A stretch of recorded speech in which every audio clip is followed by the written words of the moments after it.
What's up, guys? Mason the Brock Henderson here, and this is Legion Season 2, Episode 7, Chapter 15. Kind of an interesting one, an episode with a moral, which is, I don't know, not something I'd expect to see on the show, but hey, they did it, and they had an opening and a closing. Just talking about how irrational fear can lead to people doing crazy, awful things and becoming monsters, and yeah, it's a good moral to teach. What's funny is that, of course, what do they use? They use the whole illegal immigrants are coming here to steal our jobs as the irrational fear, because that's the big concern is stealing the jobs, not the criminals that are coming over the border and stuff. Anyways, but what's funny is, like, of course, most TV shows are liberal owned, so they're going to be making their liberal statements, and they're going to be, of course, bashing the one man who's the target head for all of it, Trump. And what's ironic about it is that you could actually use this to turn against them and say, well, think about it. Your irrational fear of Trump is causing you to do awful things and bash Trump supporters, bash his family, bash the people that work for him for no real reason other than you don't like the man in charge. In fact, there's been a lot of talk from some liberal politicians right now saying that, hey, we should put these Trump supporters on a list. Have you seen Schindler's List? You freaking Nazis? Anyways, sorry, didn't mean to go off on a political rant, but it just kind of cracked me up that, of course, that's the one thing that they show. It's like, oh, see, you guys shouldn't be scared of illegal immigrants, guys. You should welcome them over. Don't be irrational. It's like, okay, yeah, obviously don't go around attacking people because of where they're from, but illegal immigrants are still something to be worried about because most of the time there's a reason why people are trying to sneak over here. Stupid. Anyways, so on that note, as far as this episode goes, not really much progressed. There was a little bit of dialogue at the beginning between David and Farouk, and that was kind of interesting. It does kind of build up again the rivalry between the two, but then we also see Farouk manages to work his way into the future Sid's mind palace or whatever it is. I don't exactly know what it is. And they have a conversation. We do find out that the reason she's telling David to work with Farouk and help him find his body is because David is actually the one that causes this apocalypse like event. It's kind of weird, different. I don't know, a different way to take this season. I wasn't really expecting, and I don't know why. Maybe just he starts to lose it. He starts to lose his mind more and more as time goes on, and eventually just kind of gets sick of everything and decides, hey, let's just blow up the world because I'm that powerful.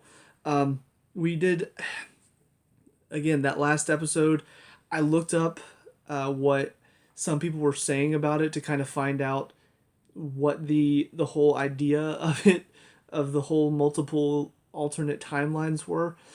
A couple of people said it was just like a coping thing, for somebody as with gifted abilities like David to lose his sister. It's like he's possibly going through these alternate timelines and seeing what could have happened. And it's like a coping thing for him. There was no, like, I'm pretty sure the reviews that I was reading and the people who were talking about it, they were looking at it from a current point of view. So still don't really know if it's going to tie in at all, but we did see that one timeline where he essentially used his abilities to help the one woman, and then went from the coffee boy to running the company, and then had all this money and basically ruled the world almost. So we can see that clearly there is that side of him that might lose control because he is all powerful. So that's kind of an interesting place to possibly take it, but I'm not entirely sure if that's exactly what's going to happen or if there's something else going on that we don't know about yet. But we do see that Farouk apparently is the only thing that can stop David, according to future Sid. So she's trying to use him to defeat David so he can't destroy the world. Which is just, again, it's a weird place to take it, but kind of interesting, and I'm curious to see what they're going to do with it. So, but the main point of this episode was just the little creature that was put inside Tanami's head whenever he tried to read or look into Lenny's mind. We see that starts to grow and grow, and he actually manages to create like other eggs. and they go into like Sid's ear and into I forget his name, but the one guy that had his face like burned off. So essentially, he's creating more of them, and at first I thought this was like Farouk controlling them, but the way they were talking, they didn't seem like they were controlled by Farouk. It seemed like they were wary of the the guy that's in charge of the place, the basket head guy. And I was just wondering, like, why is that? You know, like it seems more like the basket head guy might be the one that's possibly like doing something to them. And then we come to find out that apparently the creature that was put inside Tanami's head was actually like a little monster of insanity. So basically, it was driving them all insane, and they were thinking that the basket head guy was like after them and trying to get them, and so they all went to attack. Um, and so that's kind of what set all of that up, and I like that, you know, because it's not necessarily Farouk controlling them, but it's something to sort of get in David's way, so he has to focus on stopping the monster, so it takes time away from him finding the body of Farouk. So clever little plan there from him. But on that note, the one major outcome that happens after all of this is we see that Tanami now has to get hooked up to the mainframe. Um, Now, I'm not sure if the implication is that his body is dead, but they're saving his mind, or if they're just basically storing his mind in this mainframe while they work on repairing his body, maybe. Um, I don't know. Based on how people were reacting, it kind of like they didn't seem distraught, but also they didn't seem like things were going to be okay either. There was kind of this looming dread, like something bad just happened. So that's why I'm kind of feeling like maybe Tanami, technically his body, I mean, he's dead, but his mind is going to live on inside this mainframe, which apparently, you know, the old rocking chair woman who's in there, don't know what her story is. Maybe we'll find out. But she seems to be living up there as well and basically just shushing people. So I'll be curious to find out what they decide to do with Tanami from here on out. Like if they're going to bring him back or if his mind is just going to be in the mainframe. And I don't know. I don't know who the basket head guy, like what his story is, aside from the fact that he's like the leader of this place. Um, and yeah, I don't know. I don't know what the whole thing is, like what his mindset is with the mainframe and all of this stuff. I don't know. Maybe that will get explained in the next few episodes. But overall, I mean, it's still enjoyable. Obviously, I mean, they're gonna have their pretty much any show that I watch nowadays is gonna have some liberal bias to it because that's become Hollywood in a nutshell. Like the rich people are mostly liberal nowadays because they know they can keep making money off of that. Um, so whenever you watch a TV show, you're going to get a lot of liberal views, and whenever you're conservative, it's just kind of like basically being told that your views are wrong and evil can get a little grating. So that's the only reason that I bring it up. Even though I don't think they've done that before in this show, but just because I've seen it in so many other shows, it does kind of get old to attack, you know, basically conservative viewpoint. But anyways, with all that being said, that's it for this episode. So on to the next one. See you there. And now episode 8, chapter 16. So this one kind of furthering the story a little bit finally. It feels like we've kind of just been sort of stuck. You know, like they added a few things here and there to kind of make things move slightly forward, but also kind of stall some things because it was almost like Farouk is trying to stall David. And so that's how it felt for these past few episodes. And it's not necessarily a bad thing, but it was kind of getting to that point where I'm just like, all right, something needs to happen. We need to get closer to finding the body. Let's move. Let's do something. So this one finally, David, Tanami manages to hack into the like one of the girls. I don't even know what they're called. Vermilion, that's what they're called. He manages to hack into one of them and talk to David through the Vermilion. And yeah, so basically, I guess technically he's dead, but his mind is still alive inside of the mainframe. We do learn a little bit more about the Admiral, you know, finding out that apparently he had these abilities to heal quickly and he never got sick. And so they essentially turned his mind into something that could not be read by a telepath or could not be hacked. And so that's kind of what the I guess the mainframe is. But what's weird about that is it's supposed to be unhackable, and yet the monk somehow got into the system, and then the nurse is also there as well that was reading to him. At least I think it's the nurse. Um, so it's almost like whenever he hacks into minds, it gets hacked back, and they end up inside of the mainframe. But that's kind of weird because I thought it was set up to make sure nobody could get in there. But I don't know exactly how it works. Maybe we'll find out more. But essentially, that's how David finds out what the body is, because Tanami had a chance to get into the mind of the monk that was inside of the mainframe still. Very out there stuff that you just kind of have to say, yeah, it's a comic book show. You just got to buy some of it. So then David's on his way. He does have a plan that he's setting in place. He had to come up with it all, and he had to kind of put the ideas into the people's mind, that he wants to help him out. So Lenny's going to be involved. You got Carrie involved. Again, I don't remember his name, but the guy with the burned face, he's getting him involved as well. And then he tried to just leave Sid completely out of it, but she decided she was going to go after him because she didn't want to get left behind. So now they're together. They seem to be in this weird temporal, weird thing going on. Like, they enter the tent, they see their dead selves, and then they enter the tent again and they see their dead selves.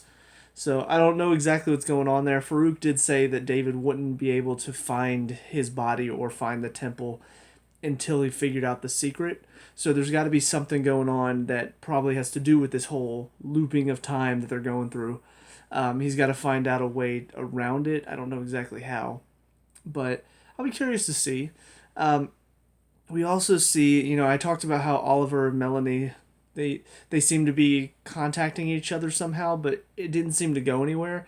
But now it feels like he's taking control of her, or Farouk has helped him do that, and then she knocks out the guy with the burned face. Don't really know what that's supposed to do exactly. I don't know if maybe Farouk knows David is putting a plan in place, and so he's using Melanie to stop that plan, or if Oliver is talking to Melanie without Farouk knowing and telling her what to do to help out. I don't know. I really don't know, and I'm a little confused about some of this stuff. Hopefully there's an explanation coming soon. If not, then it's just all stuff that's happening for no reason. So, yeah. But overall, pretty interesting episode. There was another little segment that was, again, the lesson of the day, but essentially kind of a message against just constantly being sucked into social media, and it is a very good message.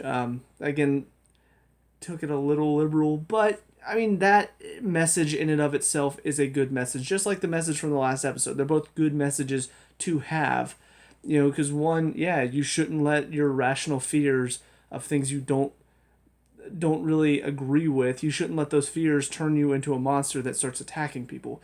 In this one, you shouldn't let yourself be so consumed by social media and not seeing what the real world is like that you start attacking other people. And honestly, that's just a good message. And especially in a time now, this was made before all of the stuff with the lockdowns and everything. But stuff is it's all online now. You're not really supposed to be going out and meeting people. The reason why that's such a dangerous thing is because of stuff like this. You don't get to actually talk to people. Most of the time you're doing it through Facebook or through Messenger. Yeah, they have Zoom where you can talk face to face, but you're still not really interacting with people. And you lose that bit of humanity in you when that happens. And I mean, my God, just look at social media. So much of it now is just constantly attack, attack, attack. Like, you can't put your opinion on anything without at least 20 people jumping on you and calling you stupid or calling you names because you have a different opinion than them. That's kind of what this whole thing is sort of making a point of. And I think that's a very poignant message for now, especially. And hey, hindsight is 2020, but it's that's such a good message now to really talk about. Hey, we need to realize we're all human. We all have our opinions. Yes, some people have bad opinions, some people have dangerous opinions, but for the most part, people just have opinions, and it's okay to disagree with those opinions. It's not okay to attack people for having a different opinion than you. If it's an opinion that is dangerous, if it's opinion that harms other people, Obviously, that's a bad opinion to have. But sometimes it's just coming down to people are taking others' opinions and finding it offensive, and then they start attacking them over that opinion, even though it's not really offensive. Most of the time, the people that are offended by whatever opinions others have are not actually the ones that are the subject of those opinions, which is very ironic. But yeah, I don't want to get too much into it. And again, I don't want this to become a political thing or anything like that. But some good points being made here, and I don't necessarily think it's intended to make the points that I'm taking it to mean. But again, that's the beauty of having opinions. Some people can watch this and say, "Yeah, you shouldn't attack people based on where they're from or who they are or their upbringing or the color of their skin." And I'm taking it more to mean you shouldn't attack people just because they disagree with you. Just because you're on social media all day and you think, just because social media is telling you one thing and you're constantly seeing this one narrative popping up, that now all of a sudden everybody else is wrong that doesn't agree with that just because it's what you saw on Facebook. Like, it happens both ways too. So, yeah, overall, it didn't tie in too much to what's going on at the moment. Like, it was just kind of a little segment that popped up and then went away. Maybe it's tying into something with this story, but right now I'm not. I'm seeing more, with the whole insanity bug that was inside of them. That tied in more with the narration that was happening in the last episode as compared to this narration, which was just kind of like, you need to go out and see the real world. That has nothing to do with what's going on in our story right now. So, who knows? But anyways, with all that being said, that's it for this episode. On to the last of these three. See you there.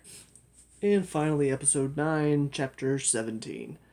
So the pieces are slowly moving into place. We see a bit more about why Melanie decided to take out. Again, still don't know his name. I probably should have looked it up by now, but hey, I'm lazy. What can I say? So yeah, we don't really get a sense of why yet, but we can see why she, I guess, is working sort of with Oliver. We saw kind of the build up to it whenever he went and visited her, and then basically she's been kind of corrupted by Farouk and his mind games, I think. Which does make me kind of wonder, because Oliver just sort of let him have control over her. I didn't really think that Oliver was so...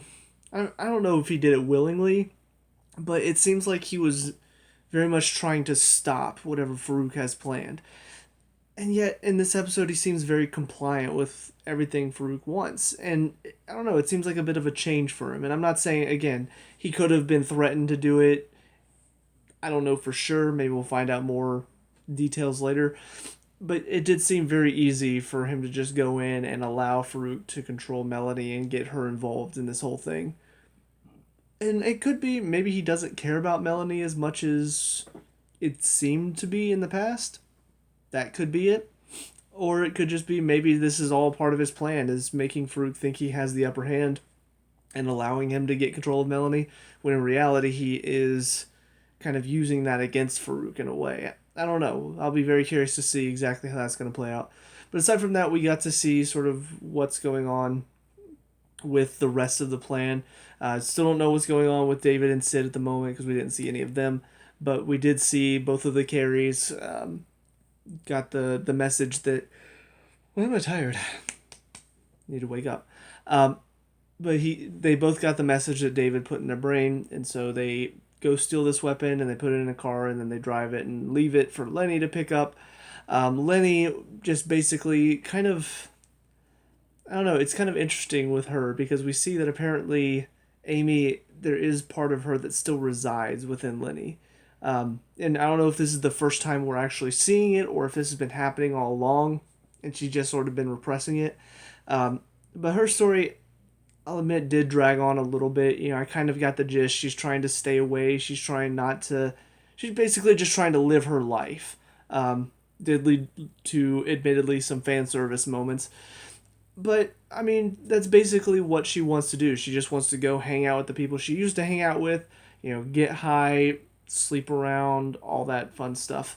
And and not really care about this whole battle that's about to wage. But ultimately, because there is a part of Amy still inside of her, and because there, even if she doesn't want to admit it, she still cares about David, and she wants David to look at her as if she's something. I don't know if it's a romantic thing, just mainly because it's not like she's ever really seemed romantically interested in David. Maybe sexually interested in him. I'm not entirely sure. But I almost. What it made me think of really was like Les Miserables. You got like Eponine and the other one. Cosette. You've got the. Marius is kind of like stuck between the two, although he doesn't really notice Eponine. He's more focused on Cosette. But like Eponine is constantly trying to get his attention. That's kind of what I feel like we're getting from Lenny right now. Is she wants to pretend like she just doesn't care, but at the first sign of, oh, David needs my help, she's willing to do it because she wants to get his attention and she wants him to notice her. So I almost kind of wonder if there's going to end up being a scene basically like what we got in Les Mis, where she sort of sacrifices herself, and then in that moment is when David finally notices her, and that's when she's like, hey, and then she dies. Um, I kind of hope not, just because that would be a little predictable, just for her to end up sacrificing herself. I don't know. Maybe that's just me, but I personally would prefer that they do something a bit different, a bit new with it. But we'll see. We'll see what happens. But yeah, all the pieces are slowly falling into place. I don't know anything about what's going on, to be honest. I have no clue why the car teleported. I have no clue what's in the box that she's carrying around. And again, I don't know what part of the plan is going to be messed up now that Melody's knocked out the one dude with the burned face. Um, so it's kind of setting up to be an interesting finale to see who's played what hand, like what parts of David's plan are not going to happen now, and then also what I've said his name several times now. It's gone. Farouk.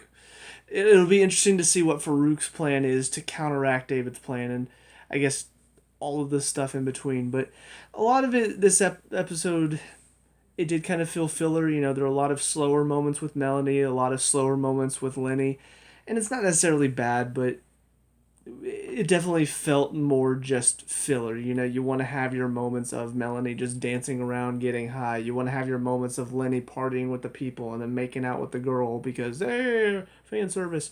So yeah, it just, those moments didn't really keep my interest, but whenever the story started moving, it definitely started to get my interest more and more, and I'm like, okay, what's happening, what's going on?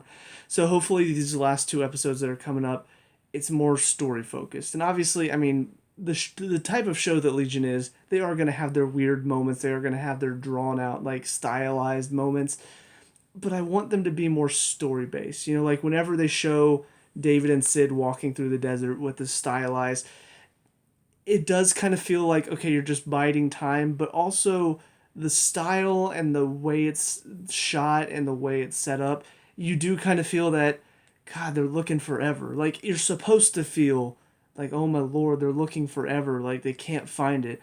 With Melanie, I don't really know what the whole like drawn out section of her constantly smoking, dancing, all of that stuff, like I kind of got the sense, okay, yeah, she's distraught because of what happened to Oliver, and now she's dealing with that. And yeah, I get it after the first like 20 seconds. You don't need to give me a full 3 minutes of her doing this. With Lenny, she's trying to rebel. She's trying to just go out and live her life. That's fine. I don't need a full 5-10 minutes of watching her get back into the fold and then partying and all that stuff. Like, it's a little too long, and it doesn't feel like it's long for a purpose. It just feels like it's long because we need to draw out these scenes more. So I hope there's not as much of that in these final two episodes, that it's a bit more focused, a bit more, if you are going to draw out scenes and stylize them, make them more of a point to the story instead of just nothingness. So anyways, with that being said, let me know what you guys think down in the comment section below. What were your thoughts on these 3 episodes? Let me know. We can talk about and discuss all that good stuff. Leave a like and subscribe for future Legion reviews. I'll see you guys in the next one. Peace out.